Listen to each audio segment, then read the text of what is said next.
வணக்கம். வாழ்க வளமுடன். மூவிரு முகங்கள் போற்றி முகம்பொழி கருணை போற்றி ஏவரும் துதிக்க நின்ற ஈராறு தோள் போற்றி காஞ்சி மாவடு வைகம் செவ்வேல் மலரடி போற்றி அண்ணான் சேவலும் மயிலும் போற்றி திருக்கைவேல் போற்றி போற்றி வெற்றிவேல் முருகனுக்கு அரோகரா. இன்னைக்கு முழுக்க முழுக்க வாஸ்து பத்தி தான் பார்க்க போறோம். அதுக்கு முன்னாடி ஆண்டாளுடைய திருப்பாவை என்னுடைய பையனுடைய வாய்ஸ்ல 3வது பாடல் கேட்கலாம். கேட்டுட்டு நம்ம அடுத்த தலைப்புக்கு போயிடலாம். அதாவது 3வது பாடல் ஓங்கி உலகளந்து உத்தமன் பேர்பாடி. வாங்க கேட்கலாம். வணக்கம். ஸ்ரீமத்திய விஷ்ணு சித்தாரிய மனோநந்தன ஏதவே நந்தநந்தன சுந்தரியை கோதாய நித்தியமங்கலம். ஆண்டாள் அருளி செய்த திருப்பாவை 3ஆம் பாசுரம். ஓங்கி உலகளந்த உத்தமன் பேர்பாடி நாங்கள் நம் பாவைக்கு சாற்றி நீராடினால் தீங்கின்றி நாடெல்லாம் திங்கள் மும்மாறி பெய்து ஓங்கு பெருஞ்சன்னல் ஊடு கயலுகள பூங்குவலை போதில் பொறிவண்டு கண்படுப்ப தேங்காதே புக்கிருந்து சீத்த முளை பற்றி வங்கப்புடம் நிறைக்கும் வல்லல் பெரும் பசுக்கள் நீங்காத செல்வம் நிறைந்தேலோரம்பாவாய். ஆடி ஆடி அகம் கரைந்து இசை பாடி பாடி கண்ணீர் மல்லிகை எங்கும் நாடி நாடி நரசிங்கா என்று வாடி வாடும் இவ்வாடுதலே. எல்லா புகழும் ஆண்டாளுக்கே. நரசிம்மன் திருவடிகளே சரணம். வணக்கம். பாசுரம் கேட்டீங்களா? எப்படி பாடியிருக்காப்ல? நீங்களும் ட்ரை பண்ணி பாருங்க. நிச்சயமா அது ஒரு மிகப்பெரிய ஒரு ஆண்டாள் கொடுத்த கிஃப்ட்னு தான் சொல்லலாம். யாராவது நமக்கு ஒரு பொருள் கொடுக்குறாங்க, கிஃப்டா வச்சுக்கோங்க, பரிசா கொடுக்குறாங்க அப்படின்னும் பொழுது அந்த நேரத்துல அவங்கள வாழ்த்தி பாடுவதற்கான இந்த பாடலா நம்முடைய பெரியோர்கள்லாம் அதை பயன்படுத்திட்டு இருக்காங்க. ஸோ அந்த வகையில இந்த பாடல் வாழ்த்து பாடல் கூட சொல்லலாம் ஆண்டாளுடைய திருப்பாவையில. ஸோ ஒரு அற்புதமான பாடலை இன்னைக்கு கேட்டோம்ன்ற சந்தோஷத்துல நம்ம அடுத்த தகவலுக்கு மூவ் ஆயிடலாம். நேற்று ஒரு நபர் என்னுடைய அலுவலகத்துக்கு வராரு.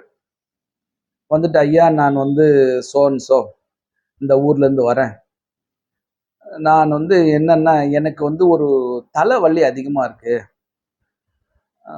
நான் ஒரு வீடு கட்டி 12 வருஷம் ஆயிடுச்சு. என் பையனுக்கு கல்யாணம் பண்ணேன். அது டைவர்ஸ் ஆகிப்போச்சு. பொண்ணும் பையனும் பிரிஞ்சுட்டாங்க. அதுக்கப்புறம் என்னுடைய பையனுக்கு வண்டியிலேருந்து கீழே விழுந்து இடது கை கை எலும்பு உடைஞ்சு போய் அது மருத்துவமனைக்கெல்லாம் போயிட்டு அதை சரி பண்ணேன்.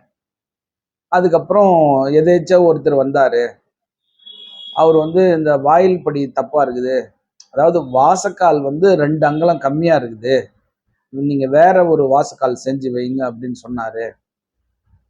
அதுக்காக வேண்டி நான் ஒரு கார்பெண்டரை கூப்பிட்டு, ஒரு ஆச்சாரியை கூப்பிட்டு ஒரு வாசக்கால் ஒன்று புதுசா செஞ்சு அவரே அளவுலாம் சொன்னார். அவருக்கே வாஸ்துலாம் தெரியும் அப்படின்னு சொல்லி வாசக்கால் ஒரு 5 இன்ச்சு தள்ளி வைக்க சொன்னாரு அப்படின்னு சொல்லி வாசக்கால்லாம் வச்சுட்டேன்.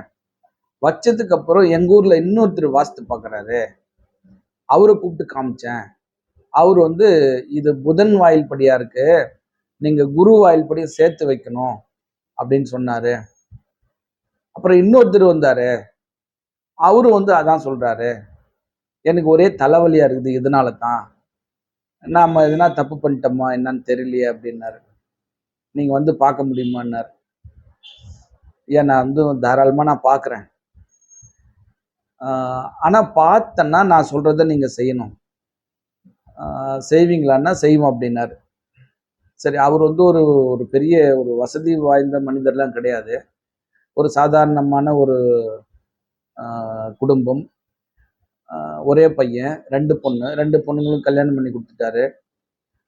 இப்படி ஒரு சிக்கல்ல இருக்காரு.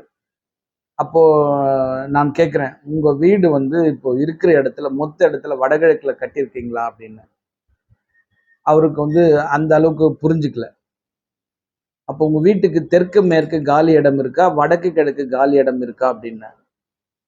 அவரு தெளிவா சொல்றாரு, எங்க வீட்டுக்கு தெற்கு மேற்கு தான் காலி இடம், இன்னொரு வீடு கூட கட்டலாம், அவ்வளோ இடம் இருக்கு, ஆனா கிழக்கு பக்கம் இடம் கிடையாது, வடக்கு பக்கம் தெரு இருக்கு அப்படின்னாரு. அப்போ நம்ம என்ன பண்ண முடியும்? அப்பதான் நான் கேட்டேன், உங்க பையனுக்கு ஏதாவது அடிபட்டுதான்னும் போது அப்ப சொன்னார், கையில அடிபட்டுடுச்சுங்க அப்படின்னாரு. நீங்க முதல் பையனா அப்படின்னா, ஆமா நான் தான் முதல் பையன் அப்படின்னாரு. ஐயா உங்க இருக்கக்கூடிய இடமே வந்து தவறான இடம். உங்க வீடு அதாவது மொத்த இடத்துல தென்மேற்குல நீங்க வீடு கட்டியிருந்தீங்கன்னா ஓகே, தெற்கு கட்டியிருந்தீங்கன்னா ஓகே, மேற்கு கட்டியிருந்தீங்கன்னா ஓகே. நீங்க வடகிழக்கு பகுதியில கொண்டு வந்து தலைப்பகுதியில வீடு கட்டியிருக்கீங்க. நீங்க எதை தொட்டாலுமே உங்களுக்கு செலவாகும். அதுக்கப்புறம் உங்களுடைய மகனுடைய வாழ்க்கை வந்து பிரிஞ்சு போனதுக்கு இதுதான் காரணம். அதனால அந்த வீட்டை வந்து எடுத்து தூர வைக்க முடியுமா, இல்ல வேற வீடு கட்ட முடியுமா, நீங்க அதை கொஞ்சம் யோசனை பண்ணி பாருங்க அப்படின்னும் போது, இல்ல என்னால வேற வீடுலாம் கட்ட முடியாதுன்னாரு. இதுக்கு ஏதாவது பரிகாரம் இருக்கான்னு கேட்டாரு. பரிகாரம்னா அந்த இடத்துல வந்து ஆண்கள் பாதிக்கணும். யாராவது ஒரு ஆண்களை வந்து நீங்க தத்தெடுத்துக்க முடியுமா? ஒரு பையனையோ இல்ல ஒரு ஆளையோ நீங்க தத்தெடுத்துக்கினீங்கன்னா நீங்க அந்த வீட்டுல இருக்கலாம். இல்லைன்னா அந்த வீட்டை வந்து மேற்கு பக்கம் காலி இடம் இருக்குன்னு சொல்றீங்களா, அந்த மேற்கு பக்கம் காலி இடத்த நீங்க வச்சுக்கிட்டு கிழக்கு பக்கம் காலி இடமா இருக்கக்கூடிய இடத்த நீங்க சேல்ஸ் பண்ணிட்டு மேற்கு பக்கம் வீடு கட்டிக்கங்க, தெற்க ஒட்டி வீடு கட்டுங்க, நீங்க நல்லா இருப்பீங்க அப்படின்னு சொல்லி அவருக்கு தீர்வு சொல்லி அனுப்பியாச்சு. அதாவது எல்லா டாக்டருமே வந்து மருத்துவம் படிச்சிருக்காங்க.